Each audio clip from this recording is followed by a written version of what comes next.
Hello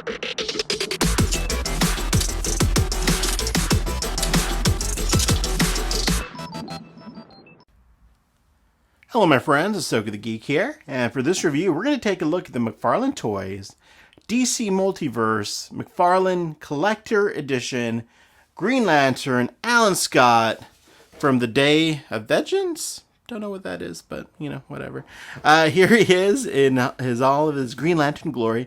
Love that Alex Ross artwork on the back.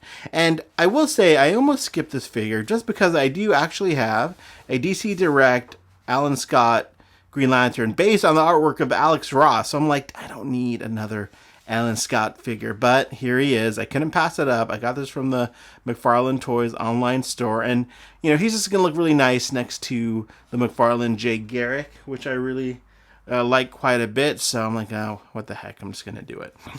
So here's the figure. It's one of the collector edition figures, so a little bit higher price point. This is the second one they released.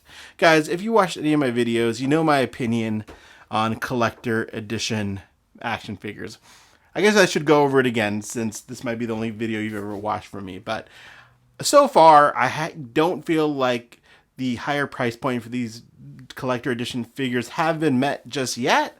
I think they're getting there. But with this Alan Scott, for example, this is an early release. And so far, I'm just seeing he comes with a lantern, a little lantern effect, and then a figure, the figure stand, which you see in the box here. Again, not too excited about the higher price point, although caveat to that is the collector edition line the only way we're going to get more obscure, actually this guy is not obscure, but more, you know, old school characters like Alan Scott. If that's the thinking behind this line, then hey, I'm fine paying a little bit higher price point to get more of these classic figures that you might not get in the main line DC Multiverse line, if that's the way things are shifting. So far, I don't think there's enough of a distinction yet between the collector edition line and the regular line, unless I missed it, unless there was an announcement that I missed kind of explaining the differences. I think that's kind of where I had trouble with this line. Like, what constitutes a collector edition figure? Is it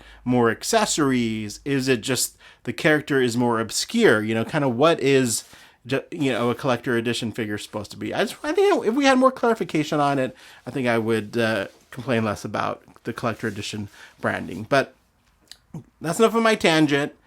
I'm still super excited for this figure. I love Alan Scott. I love the original Green Lantern. I love the costume. So I am super excited to get into this. Yeah, so without further ado, enough of my soapbox. Let's open up the figure and take a look.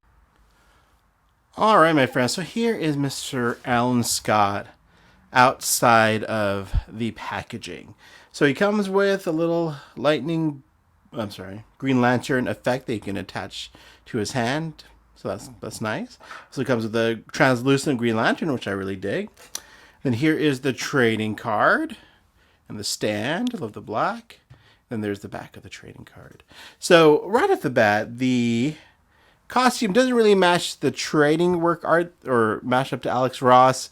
You can see, no, actually I take that back. It does, because those little circular things where the cape connects, they're the present in the Alex Ross version as well, just a lot smaller. So I guess that is still accurate. Maybe it's not an Alex Ross version of Green Lantern. They just use his artwork. So yeah, take that back. So it is pretty accurate to his costume. And for me, this looks like Alan Scott Green Lantern. I don't remember the specifics off the top of my head, but I think this is a great representation, just what I'm seeing initially of the first Green Lantern, my friends, the first one.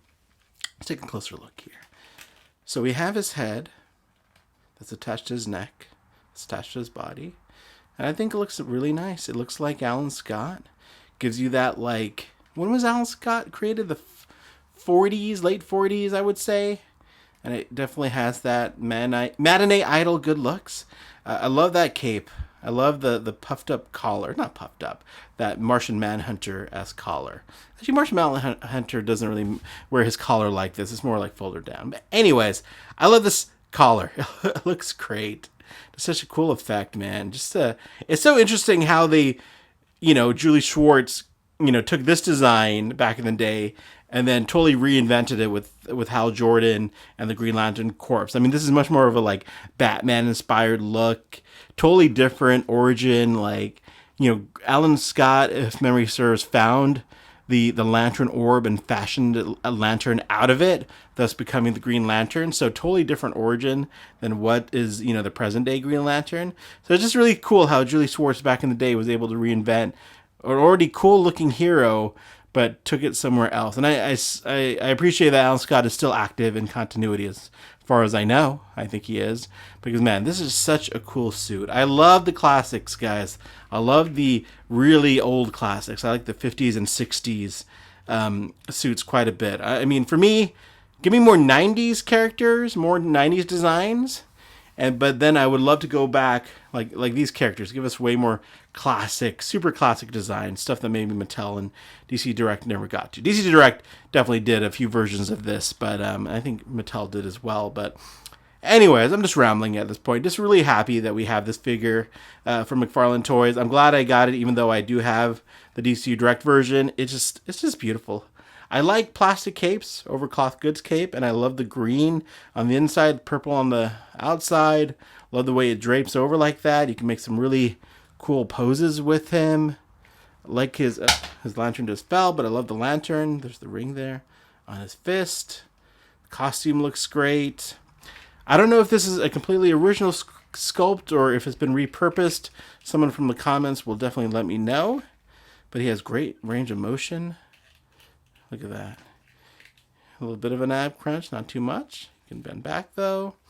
And the head, great range of motion with the head. So yeah, I think you can really make some fun Green Lantern poses with him. So yeah, I'm super happy with this figure. I'm glad I picked him up. I think it looks great. Can't wait to see more classic looking characters like this in the future. But let's see how he looks with a couple of other McFarlane figures. All right, there's Mr. Alan Scott next to two of the modern DC Green Lantern characters. We have John Stewart and my favorite Green Lantern, Kyle Rayner. So yeah, there he is. Looks great with them.